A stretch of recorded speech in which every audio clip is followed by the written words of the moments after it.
संकष्टी चतुर्थी व्रत, जो हर महीने की कृष्ण पक्ष की चतुर्थी तिथि को रखा जाता है, जो कि भगवान गणेश को समर्पित है। धार्मिक मान्यता है कि इस व्रत को करने से भक्तों के जीवन में आने वाले सारे संकट दूर होते हैं और जीवन में सुख समृद्धि प्राप्त होती है। वैशाख माह के कृष्ण पक्ष की चतुर्थी तिथि पर विकट संकटी चतुर्थी का व्रत रखा जाता है। धार्मिक मान्यता है कि विकट संकटी चतुर्थी के दिन व्रत और विधि पूर्वक पूजा करने से व्यक्ति को स्वास्थ्य, धन और सुख की प्राप्ति होती है। इस शुभ अवसर पर व्रत रखने के साथ ही कथा का भी पाठ किया जाता है, जिसके बिना यह व्रत अधूरा माना जाता है। ऐसे में आइए पढ़ते हैं वैशाख संकटी चतुर्थी व्रत की कथा। एक पौराणिक कथा के अनुसार किसी समय में एक राज्य में धर्मकेत नाम का ब्राह्मण रहता था, जिसकी 2 पत्नियां थीं, सुशीला और चंचला। सुशीला बहुत धार्मिक थी, जबकि चंचला का धर्म से कोई खास लगाव नहीं था। लगातार व्रत करने के कारण सुशीला बहुत कमज़ोर हो गई थी, जबकि चंचला का स्वास्थ्य अच्छा था। कुछ समय बाद सुशीला को एक पुत्री हुई, तो चंचला को पुत्र की प्राप्ति हुई। यह देख चंचला ने सुशीला से कहा कि तुम इतने व्रत करती हो, फिर भी तुम्हें पुत्री प्राप्त हुई, जबकि मैंने तो कुछ भी नहीं किया, लेकिन फिर भी मुझे पुत्र की प्राप्ति हुई।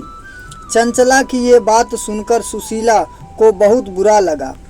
एक बार जब विकट संकटी चतुर्थी का व्रत आया, तो सुशीला ने पूरे मन से यह व्रत किया। सुशीला की भक्ति से प्रसन्न होकर गणेश जी ने उसे एक पुत्र होने का वरदान दिया।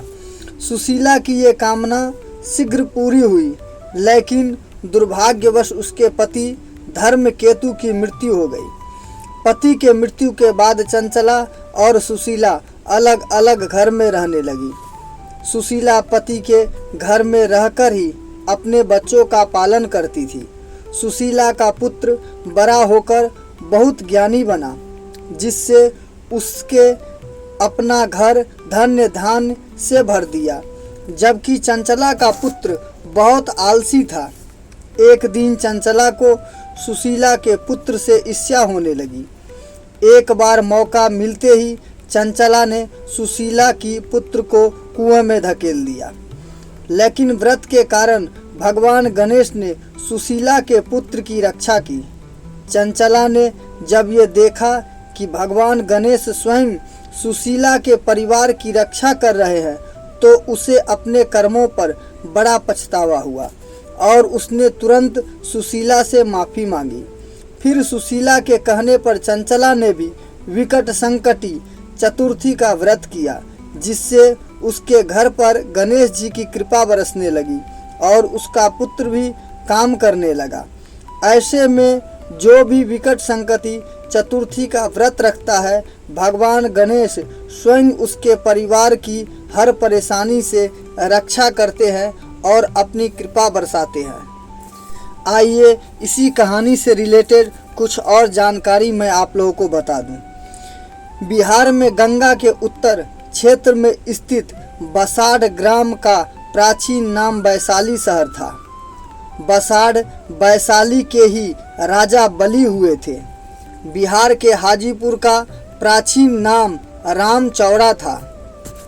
जनकपुरी जाते समय विश्वामित्र जी राम लक्ष्मण के साथ रामचौरा में ही ठहरे थे। बक्सर का प्राचीन नाम वेदगर्भा था। यहाँ वेद मंत्रों का गान करने वाले बहुत ऋषि रहते थे। दुर्वासा ऋषि के श्राप से वेदशिरा ऋषि यहाँ व्याघ्र का रूप धारण किए रहे। कालांतर में वेदगर्भा का नाम परिवर्तित होकर व्याघ्र ऋषि के नाम पर व्याघ्रसर हो गया था। व्याघ्र ऋषि को यहाँ तालाब में स्नान करते हुए व्याघ्र के रूप से मुक्ति मिली थी, तब से इस तालाब का नाम व्याघ्रसर हो गया। कालांतर में व्याघ्रसर से बगसर नाम प्रचलित हुआ, जो बदलते बदलते बक्सर हो गया।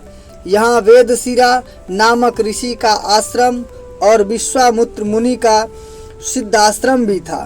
तो दोस्तों, यकीन करता हूँ कि यह कहानी आप लोगों के लिए प्रेरणादायक होगी और आप लोग हमारे चैनल को सब्सक्राइब करना ना भूलें।